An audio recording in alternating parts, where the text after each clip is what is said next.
Quiero contar 2 o 3 historias antes de empezar a predicar. La primera que quiero contarles es que pues estuve en el área de Tampa un tiempo viviendo y había una comunidad centroamericana, guatemalteca, salvadoreña y mexicana. Y entonces uno mexicano dice: órale pues, pastor, ¿y usted es puertorriqueño? Y yo le digo: ya el Señor me perdonó. ¿De qué? De sus pecados. De esos también. Sí, porque el único puertorriqueño era yo. Y pude vivir con ellos un periodo de tiempo sustancial, casi 1 año y 2 meses.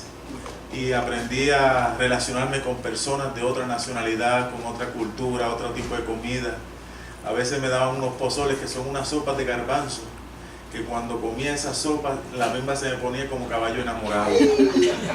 Tremendo. Y así me tuvieron 1 año y medio esa gente, pero los aprendí a amar. Y miren, voy a Florida de vacaciones a Disneylandia, y el sábado es para ir a predicar con ellos, y son sobre más de 100 y tantos hermanos ahí en Plant City, a 1 hora de allí de Disney.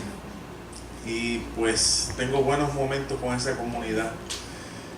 En Waterbury hace aproximadamente 3 años y medio pastoreaba el pastor Israel Mora, pero él ya estaba de un llamado que le hicieron en las Carolinas, y él no pudo estar en esa semana.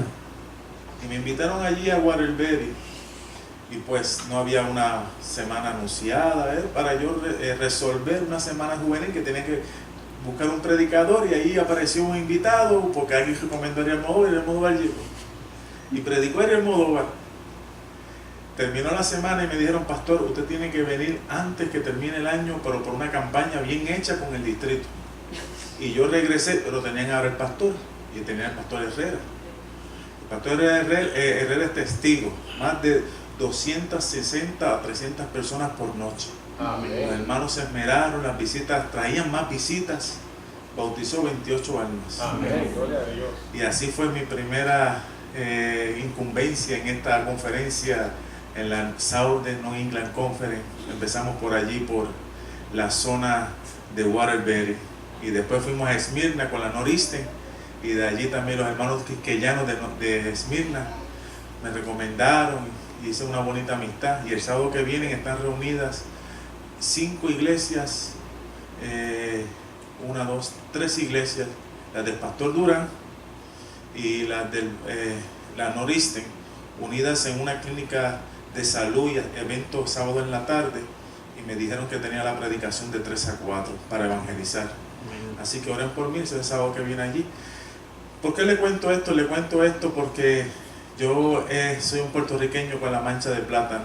Yo nunca pensé salir de Puerto Rico. Me iba muy bien, pastoreaba muy bien, tenía muy buenas iglesias, y mi esposa tenía buen trabajo, profesora de 2 universidades interamericanas y la Universidad Adventista.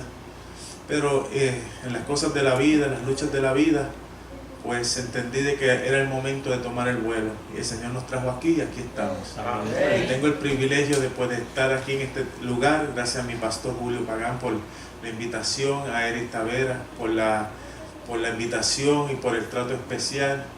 Mi esposa y yo estamos felices. Les traigo saludos de mi distrito. Ahí están bienvenidos todos para cuando quieran asistir allí en la zona central norte de Massachusetts, cerquita de la conferencia en Lancaster.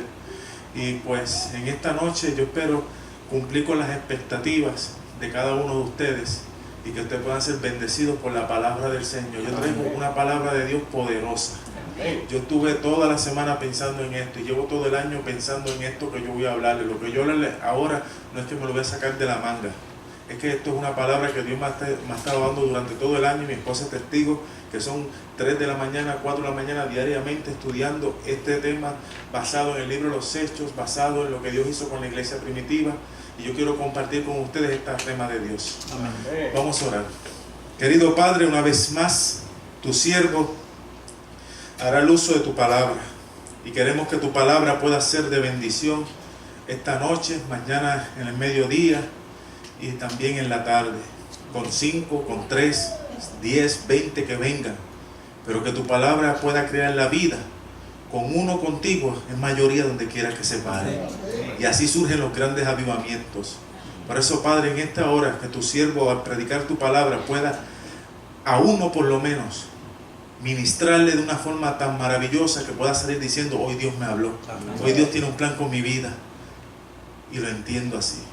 Me siento a tus pies, Jesús, para aprender de tu palabra. Enséñame de la misma, y a tu nombre sea la gloria, en el nombre de Jesús. Amén.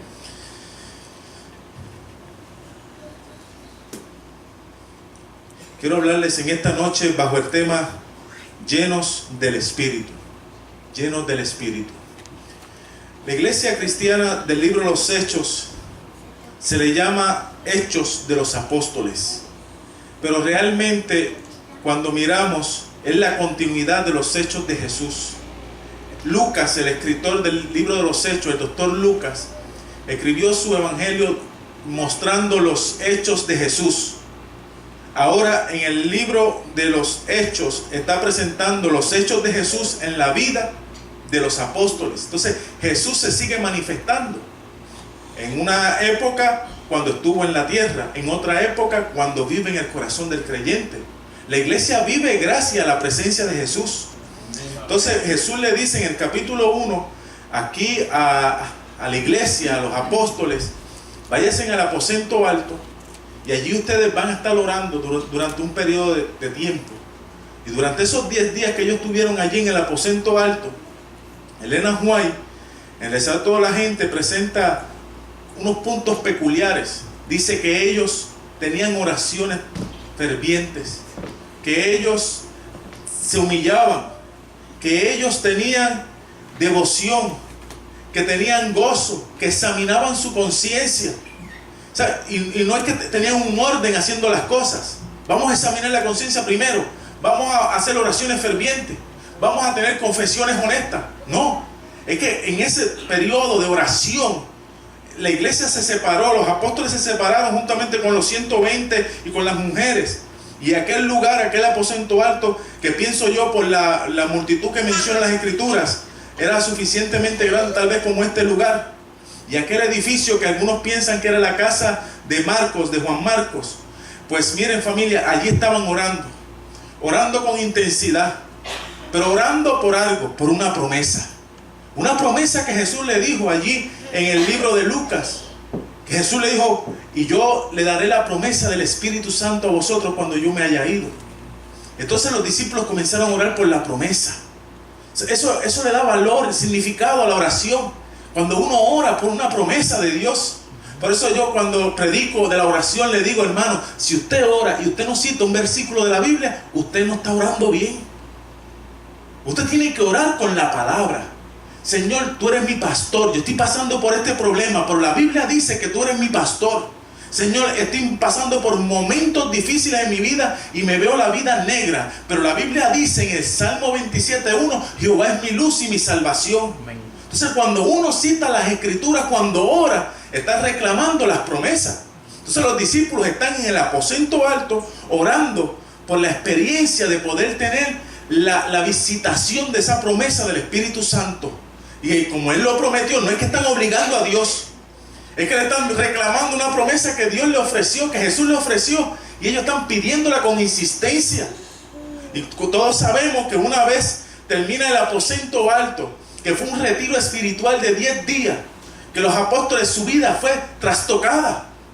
El Pedro que negó a Jesús, que el gallo cantó, después del aposento alto, aparece en el capítulo 2 del libro de los Hechos, pregonando a viva voz que Jesucristo es el Señor. En el capítulo 3, a un cojo en la puerta de la Hermosa lo mira y le dice: no tengo oro ni plata, pero la autoridad que yo he recibido después de un aposento alto, te digo, levántate y anda en el nombre de Jesús. En el capítulo 4 le dice: no puedes predicar más en el nombre de Jesús. El problema no es con tu doctrina, el problema es con el nombre.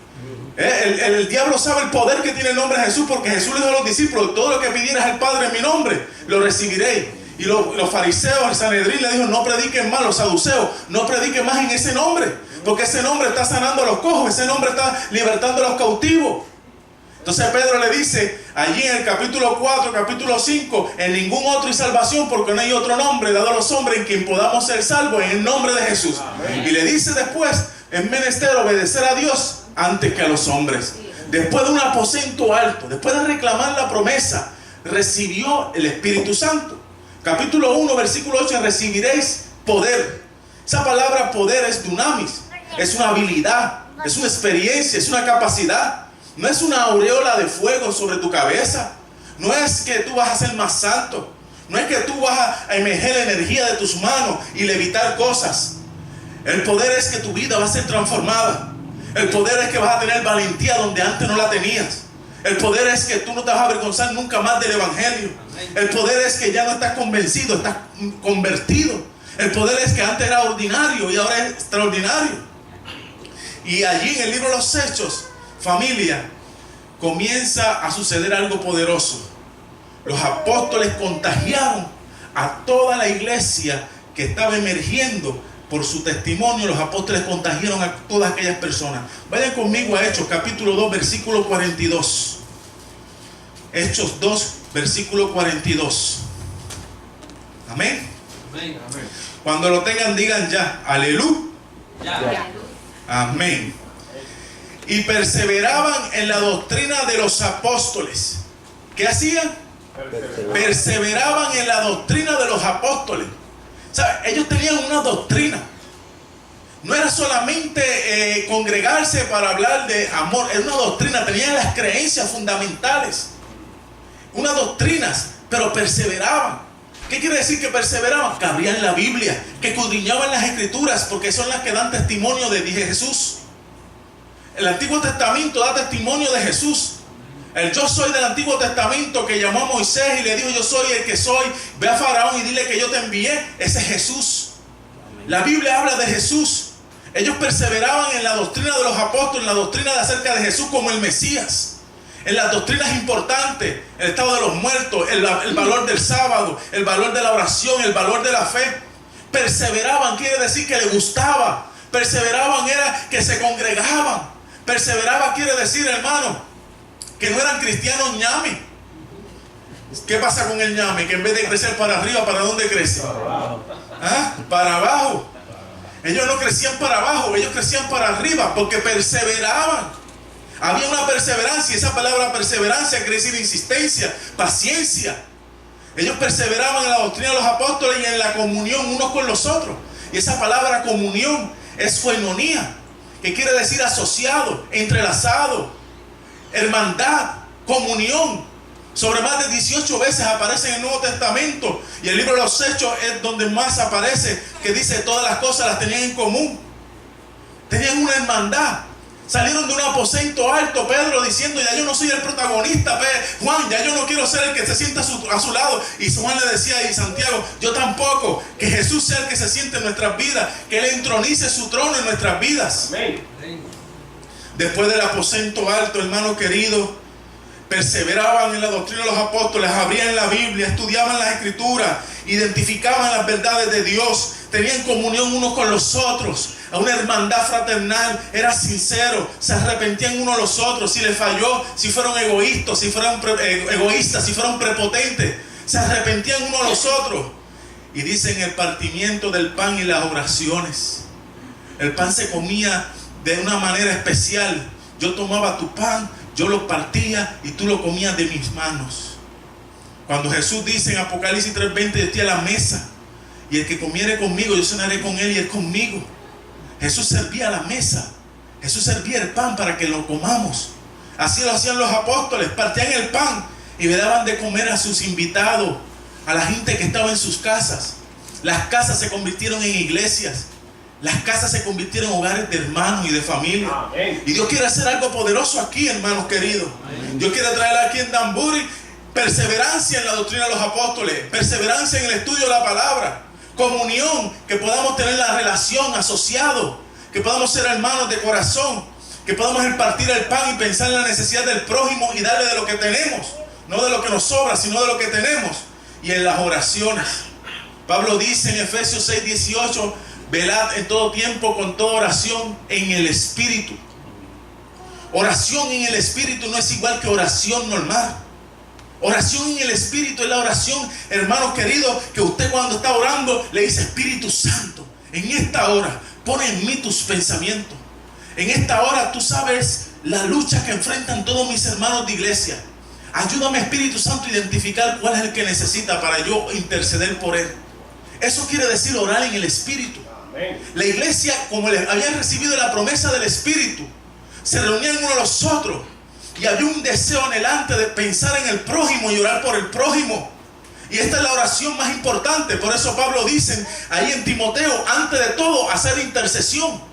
Antes de hacer oración de petición, antes de hacer oración de agradecimiento, antes de hacer oración de alabanza, que la primera oración sea intercesora. Interceder por el hermano que no viene, interceder por el matrimonio que está en ruina, interceder por el hijo de la iglesia que no se encuentra presente, interceder por la comunidad que está siendo atrapada por el enemigo, interceder por las almas que están siendo selladas para el infierno, interceder por ellos para que puedan encontrar la luz admirable de Jesucristo.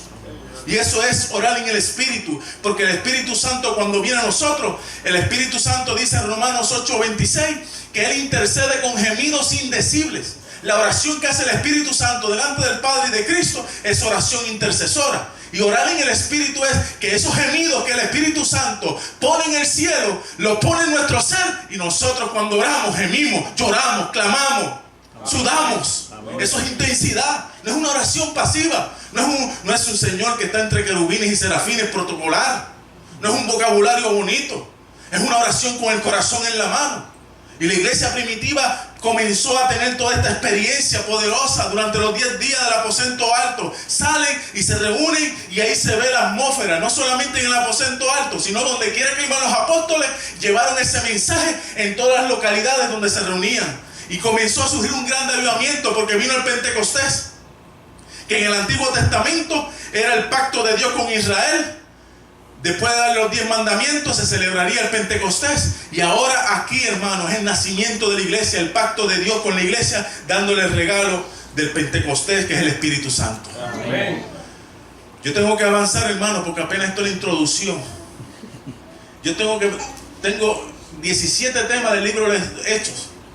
Yo le he predicado a mi iglesia este año solamente el libro de los Hechos. Desde el capítulo 1 hasta el capítulo 17, 18 que estamos ahora.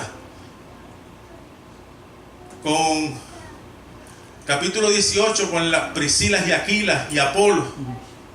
Fue el último tema. Y esto está poderoso y yo voy a tratar de poder resumir lo más que pueda y brincar aquí y acá, porque yo quiero que ustedes puedan encontrar verdad del libro de los Hechos de los Apóstoles. Amén. Y usted sabe cuál es mi consigna cuando yo hablo de esto, pastor. Porque nosotros decimos que Dios va a derramar una lluvia tardía, como la hubo en el comienzo de la iglesia apostólica, conflicto de los siglos 517, que así como un despertar en la iglesia primitiva, Dios traerá, antes que caiga en su juicio sobre la tierra, un despertar en el pueblo de Dios. Y si nosotros queremos un avivamiento, un Pentecostés, que le llamamos fuerte pregón, que le llamamos mensaje del cuarto ángel, tenemos que ver entonces qué fue lo que llevó a esa iglesia a experimentar el esparcimiento del Evangelio, la consagración con Cristo, y cuáles son las palabras importantes del libro de los Hechos. El libro de los Hechos tiene unas palabras poderosas en el griego que tienen una connotación teológica de un énfasis poderoso. La palabra predicar constantemente se repite, es keruso. Y esa palabra keruso quiere decir proclamar a viva voz. Un emperador enviaba un heraldo a llevar un mensaje de parte del emperador, y cuando llegaba daba la noticia: el emperador dice de tal forma y usted, pueblo, tiene que cumplirlo. Y los apóstoles, cuando llegaban, proclamaban la palabra didascalía, que quiere decir enseñar, que quiere decir enseñanza que crea discípulos, enseñanza que convence el pensamiento y las dudas. Constantemente esa palabra enseñaban, predicaban. La palabra dunamis, la palabra susequeo, que quiere decir disputar. Pero disputar para enseñar que tienen la verdad presente, para que la gente se convenza de que lo que están enseñando es un así dice Jehová. Amén. La palabra koinonía, que quiere decir hermandad, asociado. Palabras por palabra en el libro de los Hechos, sin número de ellas, nos llevan a nosotros a entender una cosa, familia: que la iglesia primitiva no estaba jugando a un club social, no era un club de leones. La iglesia primitiva era una iglesia que tenía un Salvador poderoso llamado Jesucristo, y que tenían la dirección del Espíritu Santo viviendo en su ser. Ellos entendían que su cuerpo era templo del Espíritu Santo, y el Espíritu Santo los guiaba a toda verdad. La Biblia dice en el libro de los Hechos que el Espíritu Santo añadía cada día a la iglesia los que habían de ser salvos. Ellos oraban, perseveraban en la doctrina de los apóstoles, estaban en coinonía uno con otro, y el Espíritu Santo los bendecía y añadía a las iglesias los que habían de ser salvos, porque ellos estaban intercediendo por su comunidad. Y entonces el Espíritu Santo daba el privilegio de traer a esa gente. Que ¿cómo llegó aquí? Es que Dios me inquietó, tuve un sueño, tuve algo que me pasó y decidí venir aquí a la iglesia. Pero no viniste por casualidad. Llevamos 2 años, llevamos 5 meses orando por ti, y mira, Dios hizo el trabajo, hermano. Cuando la iglesia intercede, Dios hace cosas grandes. Yo le digo a mis iglesias, hermano, tenemos las almas poderosas en Dios. Isaías 54:17. Ninguna alma forjada contra ti prosperará, dice el Señor. Entonces, cuando miramos el libro de los Hechos, encontramos ángeles manifestándose, Espíritu Santo manifestándose, el mundo sobrenatural, el mundo espiritual a favor de la iglesia. Pedro en la noche lo encarcelaron, en la mañana fueron a buscarlo y Pedro no estaba. El ángeles abriendo los cerrojos, abriendo las puertas. Y cuando vemos esto, familia, Pedro los pudo ver, podía hablar con ellos poderosamente. Ángeles de parte de Dios, ángeles ministrando a favor de su iglesia, ángeles que le dicen a la iglesia: usted es la esposa de Cristo y usted tiene de parte de nosotros la ayuda soberana de Dios. Amén. Entonces los ángeles aparecen en el libro de los Hechos. En el capítulo 8 un ángel le dice a Felipe: ve camino a Gaza. En el capítulo 10 un ángel le revela una visión a Cornelio. Los ángeles aparecen en el libro de los Hechos, fortaleciendo a la iglesia. Los ángeles le dicen a los discípulos: este mismo Jesús que habéis visto subir al cielo, de la misma forma que lo habéis visto subir al cielo, del cielo, repite mucho la palabra cielo, del cielo vendrá por segunda vez. Amén. Gloria a Dios. Entonces los ángeles aparecen en el escenario. Yo quiero decirles que en esta hora, mientras este servidor predica, en el mundo espiritual hay un ángel más grande que el techo de esta iglesia, con una espada de fuego, diciendo: neutralizamos todo demonio de Satanás. Amén. Aquí está el poder de Dios. Amén. Los ángeles de Dios están siempre a favor de su iglesia. Amén. Los ángeles de Dios estaban allí con Pedro. Caminaba al mediodía, y la sombra de Pedro en el mediodía, allí dejaba 2 o 3 pies de distancia, y la gente tocaba la sombra. Era la sombra angelical, la sombra de Dios, la sombra del Padre, cubriendo a Pedro, familia. Amén. Gloria a Dios. Cuando miramos el libro de los Hechos, encontramos en el capítulo 4, versículo 33, lo siguiente: y con gran poder los apóstoles daban testimonio de la resurrección de Jesucristo. Ellos predicaban de un Jesús vivo. Elena White dice: cuando ellos oraban como que tenían un amigo al lado del Padre en el trono de la gracia. Amén. Ellos cuando oraban, hermano, por el problema difícil que tuvieran, sabían que ahí al lado del Padre, en la diestra del Padre, tienen un amigo, se llama Jesús. Amén. Usted tiene un amigo al lado del Padre, tiene acceso gratuito al lado del Padre. Tiene que confiar, iglesia de Danbury. Todavía tú no has visto nada. Dios tiene cosas más grandes de las que ustedes han visto hasta el día de hoy. Amén. Porque tienes un amigo al lado del Padre, se llama Jesús. Amén. Pero lo que me interesa es que dice: y abundante gracia era sobre ellos. Amén. Abundante gracia. Dios le daba a ellos la bendición de que su gracia, sus regalos, sus dones, la iglesia los recibiera. Cuando miramos aquí el libro de los Hechos, encontramos que no se le escapa nada a Dios. Ananías y Zafira quisieron engañar al pueblo, quisieron engañar a los apóstoles mintiendo, diciendo que dieron tal cantidad, pero guardaron otra cantidad y presumían de que dieron más de la cuenta. El Espíritu Santo le reveló a Pedro la mentira. Ellos murieron en aquella hora. La iglesia primitiva no era tan santa. Había gente que mentía, había gente que robaba. Capítulo 6 menciona que había disputa entre los judíos griegos y los judíos hebreos. Los judíos griegos somos nosotros, los que vivimos en el extranjero de nuestros países. Y cuando vamos allá nos dicen gringo. Somos los griegos. Aquí estos judíos griegos eran los que venían del extranjero, que después de que Pedro predicó en el Pentecostés, decidieron quedarse en Jerusalén y se unieron a la iglesia.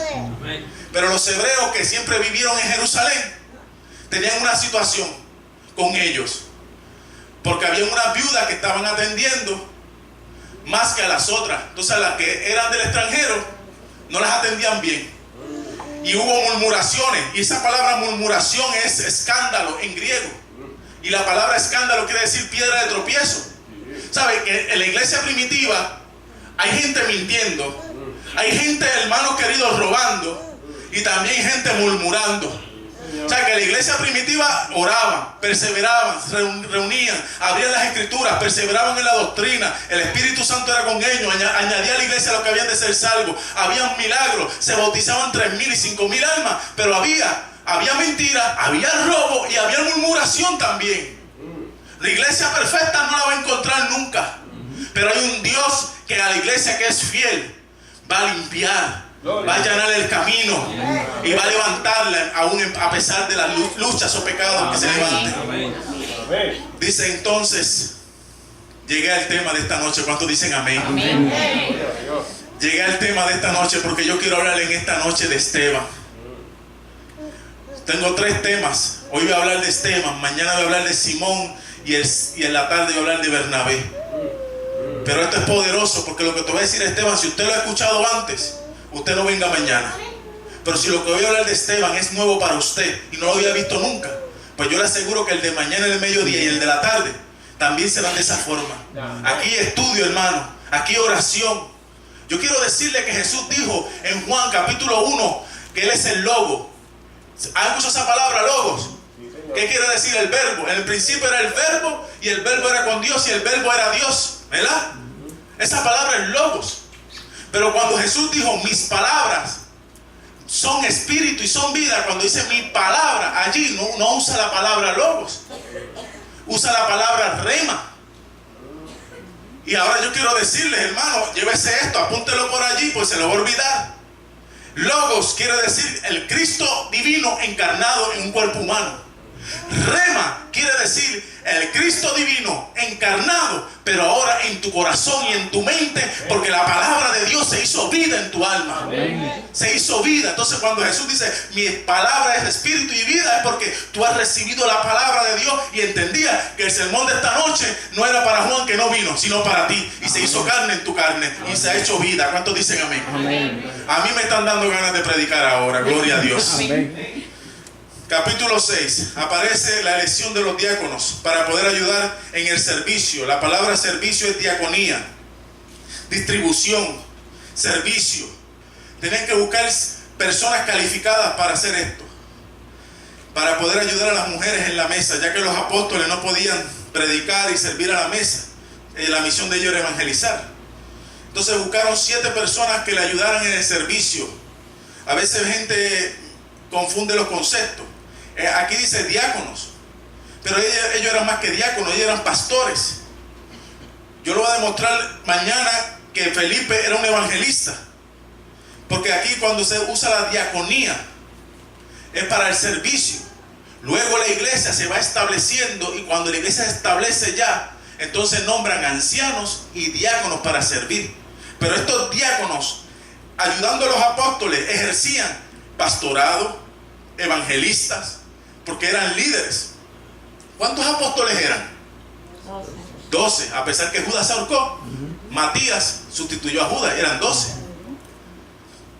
¿Y cuántos diáconos nombraron? 7. Y le pregunto, ¿el negocio entonces para ayudar a la gente cambiar 12 por 7? No es negocio. ¿Pero qué iban a hacer estos 7? Iban a ser líderes. Iban a dar grupos, iba a discipularlos. Y esa gente le iba a ayudar a esos 7 para ayudar a la gente.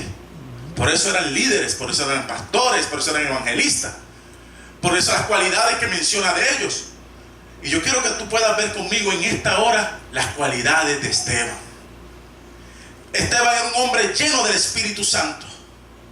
Esteban, hermanos queridos, no era hebreo. Esteban posiblemente fue uno de los que se convirtió en el Pentecostés.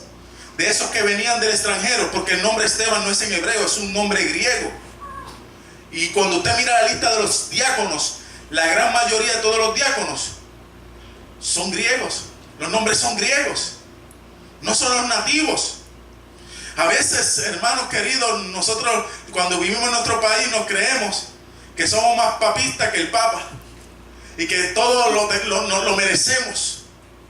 Solamente cuando salimos al extranjero nos damos de cuenta que si no luchamos con el sudor de nuestra frente, no podemos alcanzar nada. Y con sudor y con sacrificio lo alcanzamos.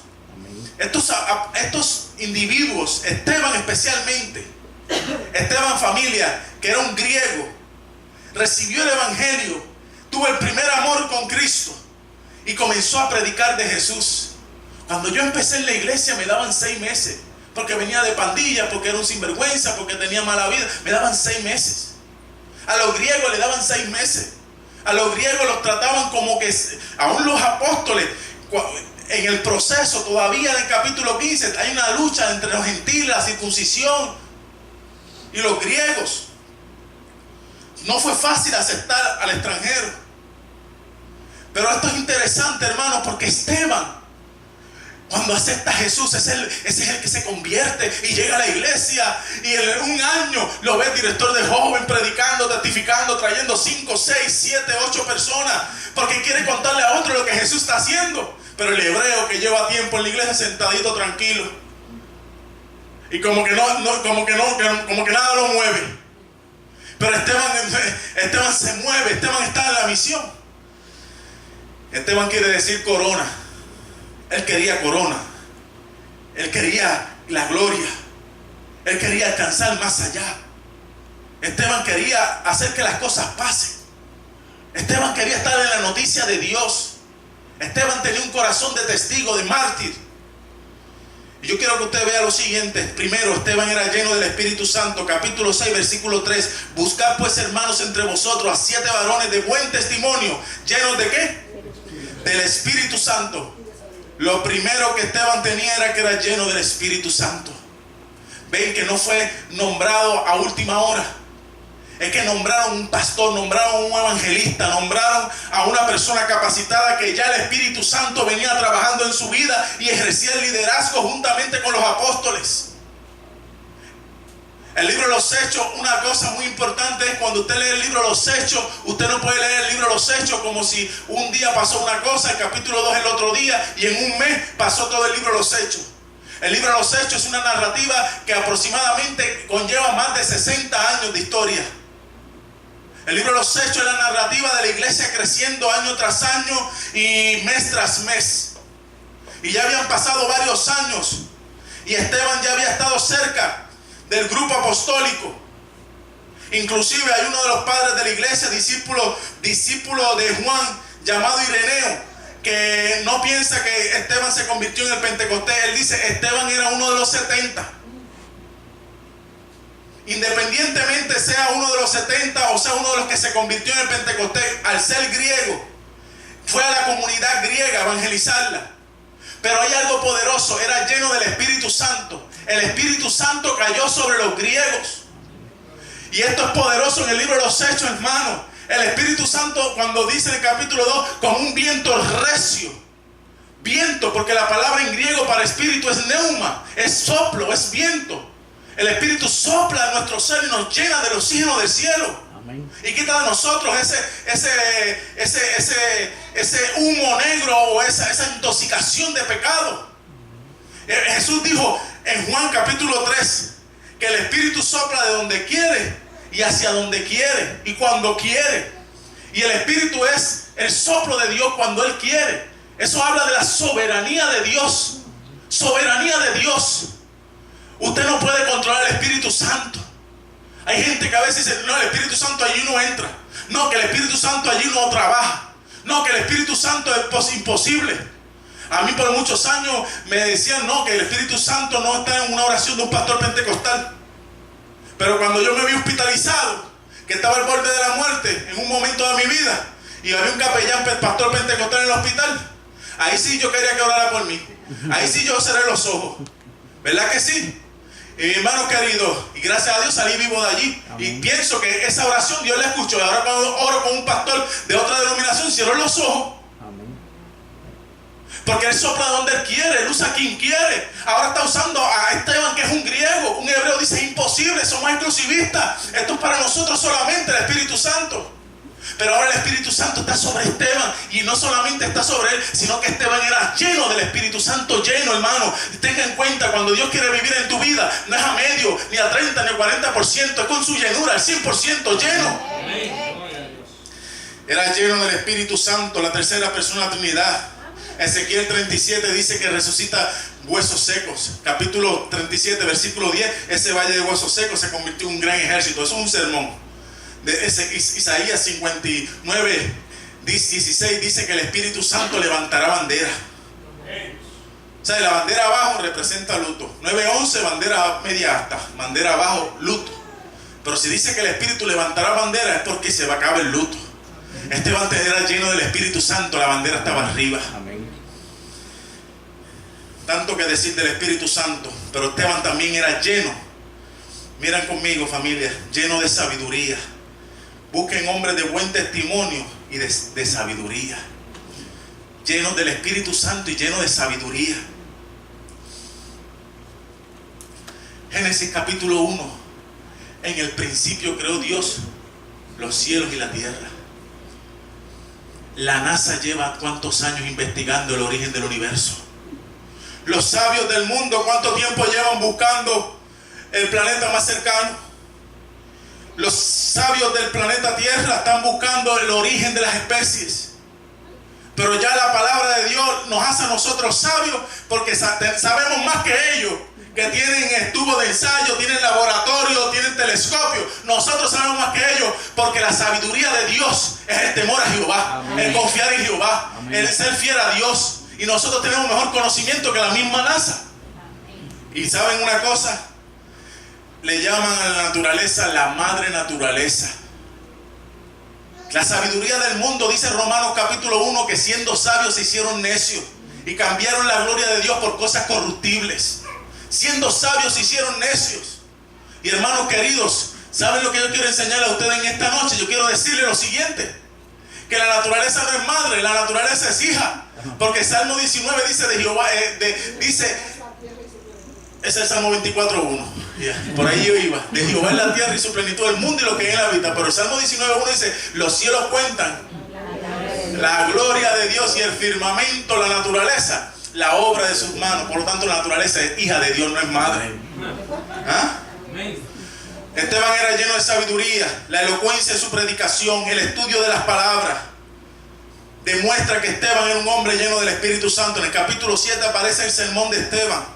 Busqué yo en unos comentaristas importantes y encontré que 42 veces Esteban hace alusión al Antiguo Testamento, al libro de Génesis, al libro de Isaías especialmente. Esteban sabía la Biblia, citó la Biblia, explicó el porqué de Dios. Y de la teología de Esteban en su sermón es: en el Antiguo Testamento Dios obró más fuera del templo que dentro del templo. Ustedes están más que en el templo. Pero Dios en el Antiguo Testamento, cuando llamó a Abraham, fuera del templo. Cuando utilizó a David, fuera del templo. Cuando bendijo a Salomón, fuera del templo. Dios hizo cosas grandes con los patriarcas, con Moisés, fuera del templo. Y ustedes todavía siguen en el templo. Y Dios no habita en templo hecho de hombres, sino habita en el corazón del creyente. Y nosotros hemos recibido la promesa del Espíritu Santo. Y el Espíritu Santo habita en nosotros. Amén. Y dice que ellos crujían los dientes porque se asombraban por la sabiduría que ese hombre citaba la palabra. La Biblia da sabiduría, hermano. Amén. Usted tiene que volver a estudiar las Escrituras. Yo le digo a mi iglesia: ustedes tienen que volver al libro. La iglesia adventista, cuando surgió, se le conocía como el pueblo del libro. Tienen que volver a la Escritura. Pero nos conformamos con sermones temáticos los sábados. Sermones hoy día solamente psicológicos. Nos conformamos solamente con sermones de historias, narrativas, cuentos. El perro oso, el nene llorón. Y la gente se ríe y el predicador se mueve y hace 4 chistes alegres y dice: ese es evangelista, tiene los de evangelista. En la iglesia primitiva lo hubieran excomulgado. Le hubieran dicho: tú estás alimentando cabras, tú no estás alimentando ovejas. La palabra de Dios, el púlpito es para predicar la palabra. Amén. La sabiduría de Dios dice que la sabiduría, hermanos queridos, cuando la Biblia habla de sabiduría, la sofía de Dios, es el entendimiento. Dice que alumbra al sencillo y lo hace sabio. En la Edad Media pusieron los púlpitos en los lados y en el medio pusieron la mesa de la Santa Cena. Y en la Edad Media lo más importante, ¿sabes qué era? Comer de la hostia y comer el pan de Cristo, literal. La predicación estaba en los lados. 1260 años la Biblia estuvo encadenada, pero ya las cadenas fueron rotas. Amén. Ya las cadenas fueron rotas y usted puede ir al libro de Dios y volver a traer el púlpito al centro. Por eso usted va a las iglesias medievales, a la iglesia antigua, y tiene los púlpitos a los lados. El púlpito tiene que ser el centro, la palabra tiene que ser el centro, expositivamente, exegéticamente, hermenéuticamente. Esta predicación que estoy dándole a ustedes hoy es un poquito pesada, pero esta es la tradicional bíblica. Amén. Esta es la que te lleva y te llena, engorda los huesos, porque es la rema de Dios, no es el cuento, no es el relato. Yo quisiera contar los relatos, yo puedo monear, yo puedo hacer la historia, yo puedo hacer llorar, falsificar algo, ser sensacionalista, pero Dios me va a juzgar a mí, me va a decir, tú eres... ¿Saben cómo la Biblia le llama? Pablo le dijo a esta gente, un ángel que desciende del cielo y predica otro evangelio. Un mensajero que predica otro evangelio. El evangelio de Pablo era Cristo crucificado y su resurrección. Amén. Esteban, dice las escrituras, lleno de fe, 6:5, agradó la propuesta de la multitud y eligieron a Esteban, varón lleno de fe. La palabra fe es pistis, confianza, certeza, convicción, lleno de fe y del Espíritu Santo. Esteban era lleno de fe, tenía confianza. La fe da por hecho un hecho que no está hecho. ¿Cuánto lo dan por hecho en esta noche? Amén. La fe da por hecho un hecho que no está hecho. La fe es la certeza de las cosas que no se ven y la convicción de lo que se espera. La fe ve más allá. La fe va al futuro y regresa al presente y le dice a las personas, tenemos que evangelizar en Danbury, tenemos que continuar con los cultos en la semana, pero tú no ves que no viene nadie. Pero el Señor me llevó y dice que esto se va a llenar. Amén. Pues yo tengo que confiar con lo que el Señor me puso en el corazón, y yo fui al futuro y regresé, y ahora estoy dando todo lo que puedo por Cristo. Amén. Los discípulos habían ido al cielo, habían ido allá por la fe, habían visto la gloria venidera, la patria celestial, y ellos decían, si sufrimos con Él, reinaremos con Él. Amén. Porque ellos sabían por la fe que había un reino celestial. Amén. Esteban era lleno de fe. Usted como creyente necesita ser lleno de la fe. Esteban también era lleno de gracia. Versículo 8. Y Esteban, lleno de gracia, era lleno de los dones de Dios, del regalo de Dios, la cariz de Dios, el carisma de Dios. Esteban estaba lleno de la gracia de Dios, hermanos queridos. La gente simpatizaba con Esteban. Esteban podía evangelizar, la gente le gustaba escuchar a Esteban. Hablaba la palabra viva de Dios, citaba las escrituras, hablaba de la gracia redentora, era un predicador de gracia, y por eso era lleno de la gracia de Dios. Necesitamos hoy día gente cristiana lleno de la gracia. Amén. Hay gente que tú vas a la iglesia y tienen las manecillas de 8 y 20. De 8 y 20. Y Dios quiere que tenga las manecillas 10 y 10. Alegre. Amén. Amén. Esteban era lleno de gracia. Abundante gracia era sobre la iglesia porque predicaban de la resurrección de Cristo. Esteban era lleno de gracia porque predicaba de un Cristo resucitado. Gloria a Dios. Cuando uno habla de Jesús resucitado, la gracia de Dios va a venir sobre ti. Cuando tú hablas de un Cristo vivo, la gracia de Dios va a venir sobre ti. Cuando usted habla de Jesús que trasciende los límites humanos, la gracia de Dios va a venir sobre usted. Amén. Hablar de la gracia de Dios, hablar de la resurrección, hablar de la gracia de Dios y ser lleno de la gracia de Dios es confiar que el evangelio no es un cuento de hadas, sino es un escrito está, y es la voluntad perfecta de Dios y la soberanía de Dios y el plan de salvación, y todo se va a cumplir según sus mandatos, pero estamos en su agenda. Amén. Señor. Esteban era lleno de la gracia de Dios, un predicador de la gracia, un misionero de la gracia de Dios. Wow. Dice el versículo 8, y lleno del poder, lleno de gracia y lleno de poder. La palabra poder es dunamis, habilidad. Esa habilidad del Espíritu, hermano. Predicaba un sermón de estos en una de mis iglesias y una hermana se me dijo, pastor, usted es teólogo. Y yo le digo, mire hermano, usted sabe que yo vengo de una parcela allá de Puerto Rico, en una cuesta llamada La Plata. Y yo no tengo maestría ni doctorado, ni tampoco quiero impresionar cuando predico citando griego y citando palabras y dando fechas y nombres. Pero esa es la manera correcta de predicar. Esa es la manera correcta de enseñar expositivamente, escrituralmente. Y yo quiero hacerlo bien para Dios, no para los hombres. Yo no quiero el aplauso del hombre, yo quiero la gloria de Dios. Pero yo no soy teólogo, hermana. Ni tampoco quiero que me diga teólogo. Yo soy diácono y soy su amigo. Pero el poder predicar es la habilidad del Espíritu que viene a ti cuando tú predicas y enseñas y trazas la palabra, es con denuedo, con autoridad y con poder. Amén. Pablo le dice a Timoteo que trace bien la palabra, que sea un obrero que no te avergüences de la palabra. 2 Timoteo 3:15, 4:2 dice que prediquen la palabra a tiempo y fuera de tiempo, que prediquen la palabra. 1 de Pedro 4:11 dice que el que predique las palabras de Dios. Juan capítulo 3 versículo 34, Jesús dijo que el que Dios envía, la palabra de Dios habla. El poder de Dios se manifiesta en su boca y predica con poder porque está hablando la palabra. Amén. Esteban era lleno de poder porque había palabra viva en su corazón. Amén. Estaba la rema de Dios. Jesús dijo en Juan capítulo 7 que el que habla de sí mismo se autoproclama predicador y habla solamente del yo, su propia doctrina habla. Su propia doctrina habla, pero el que habla, el que Dios envía, la palabra de Dios habla. Amén. Esteban era lleno de la luz celestial. Versículo 15 del capítulo 6. Entonces todos estaban sentados en el concilio y al fijar los ojos en él, vieron su rostro como el rostro de un ángel. La luz celestial. Estaba metido con la gracia, tenía fe, tenía poder, estaba lleno del Espíritu Santo y su rostro reflejaba la forma de un ángel. El Sanedrín, los líderes religiosos vieron un ángel, era lleno de la luz celestial. La luz celestial, hermano, esos adventistas de Amburi parecen ángeles, son simpáticos, son amables, son misioneros y Cristo vive en su corazón, son llenos de fe, son llenos de poder, son llenos de gracia. Amén. Y refleja un rostro angelical. Amén.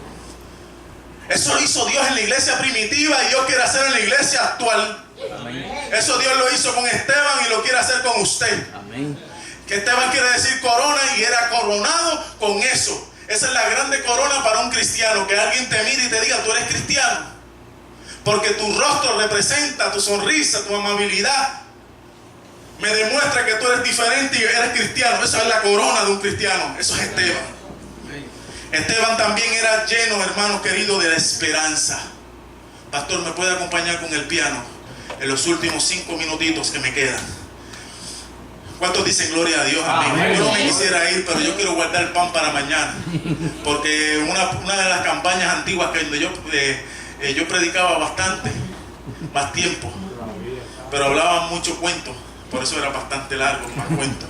Uno de los ancianos se me acercó y me dice: pastor, no lo dé todo hoy, guarde pan para mañana. Versículo 59 del capítulo 7. Y apedreaban a Esteban mientras él invocaba y decía: Señor Jesús, recibe mi espíritu. Esteban era lleno de esperanza. Escúchame, mi hermano, lleno de la esperanza que no avergüenza. Romanos 5:5. Primera de Juan 3:3. La esperanza que purifica, así como Jesús es puro. La esperanza de Esteban era que le daban una pedrada y la Biblia dice: y el cielo se abría. Y el cielo se abrió un poquito más. Una pedrada y el cielo se le abrió un poquito más. Lo sacaron de la ciudad y otra pedrada y el cielo se le abrió un poquito más. Pero lo interesante es que estaba lleno de esperanza. La esperanza: Jesús no me ha dejado solo. Aunque Jesús en este momento no está interviniendo, todavía Él me ama. Y para los que aman a Dios, todas las cosas le ayudan a bien. Ni lo alto, ni lo presente, ni lo bajo, ni ninguna cosa creada me podrá separar del amor de Dios que en Cristo Jesús. Yo soy inseparable de Cristo, decía Esteban. Romanos capítulo 8, él dice: somos más que vencedores por medio de aquel que nos amó. Filipenses 1:21 dice: para mí el vivir es Cristo y el morir es ganancia. Amén. Y ahí estaba Esteban recibiendo las pedradas. Pero es interesante, hermano, porque estaba lleno de esperanza. Esperanza de que Jesús vive. Y tuve el privilegio, hermanos, de estar en vida y poder ver a Jesús sentado, mejor dicho parado. La Biblia no dice estaba sentado, está parado al lado del Padre. Y cuando la Biblia, el escritor Lucas dice que Jesús está parado allí observando a la diestra del Padre a Esteban, está queriendo decir que Jesús en ese momento se interesó en la situación que estaba viviendo Esteban. Y Esteban era lleno de esperanza, lleno de esperanza. Hermano querido, qué bonito es ser lleno de la esperanza de Dios. Qué bonito es tener esperanza cuando todos nos niegan. Qué bonito es tener esperanza cuando nos dan pedrada. Qué bonito es tener esperanza, hermano, cuando pareciera que Cristo no va a venir y son 100 años más que vamos a vivir en este planeta Tierra. Qué bonito es tener esperanza de que el adventismo y su fe y su religión y su enseñanza todavía funcionan para la iglesia de la actualidad. Esteban era lleno de esperanza. Amén. Y para terminar, Esteban era lleno del amor de Dios. Amén. Esteban era lleno del amor de Dios, versículo 60 del capítulo 7. Y puesto de rodillas, clamó a gran voz al Jesús que él vio en su esperanza: Señor, no tomes en cuenta este pecado. Y habiendo dicho esto, durmió. Esteban, hermanos, era lleno del amor de Dios, del agape de Dios. El amor que todo lo sufre, el amor que todo lo soporta, el amor que no deja de ser, el amor que sobrepasa todo entendimiento, el amor que no tiene medida, ni la altura, ni la longitud, ni la anchura, el amor que dice: mira cuán grande y cuán bueno es el amor de Dios, que seamos llamados sus hijos. Esteban fue lleno del amor de Dios que simuló a Jesús, como cuando Jesús estuvo en la cruz, que dijo: Padre, perdónalos porque no saben lo que hacen. Ese amor de Cristo se reflejó ahora en Esteban, en su hijo. Y le dice Esteban a ellos: los perdono, cada pedrada los perdono. Padre, perdónalos. Usted sabe que la palabra perdonar en griego es soltar. Perdonar es soltar. Soltar, porque la ira, el rencor, cómo me han tratado, cómo me ha hecho daño todos estos años, cómo no me ha tratado bien este esposo, esta esposa, este padre que no me dio mucho amor, todas las pedradas que me dieron a mí en mi iglesia y me alejaron de la iglesia, la lucha que vive tu hogar, las situaciones que vive uno, son pedradas, nos separamos. Pero qué bonito cuando la esposa y el esposo se miran de frente a frente y hacen como Esteban: Señor, perdónalo, no le tengas en cuenta, yo lo suelto. Gloria a Dios. Yo lo suelto. Yo me olvido que olvidé. Eso es el perdón de Dios. Olvidarse que olvidó. Amén. Hay gente que olvida, pero me perdona por no olvidar, pero olvidarse que olvidó. Esa es la lucha más grande. Esteban lo suelta. Perdón es soltar. Soltar la raíz de amargura. Soltar los sentimientos de fracaso. Soltar el trauma del pasado. Soltar el subconsciente borroso, nubloso, lleno de atrocidades de tu infancia. Soltar quiere decir: Señor Jesús, ven a mi mente y trae una higiene mental. Y limpia mi corazón, limpia mi mente, límpialo todo, Jesús. Suéltalo, lléname de tu amor, Jesús. Amén. Lléname de tu amor. Y Esteban fue lleno del amor celestial, porque estaba viendo al Rey del amor, a Jesús. Y cómo es posible que tú veas a Jesús, el Rey del amor, y al que tú ves aquí y lo ves, no lo puedes perdonar. Por eso dice San Juan: ¿cómo podemos decir que amamos al hermano el cual vemos y amamos a Dios el que no vemos, y decimos que amamos al hermano que vemos? Tenemos que amar. Y Esteban ama.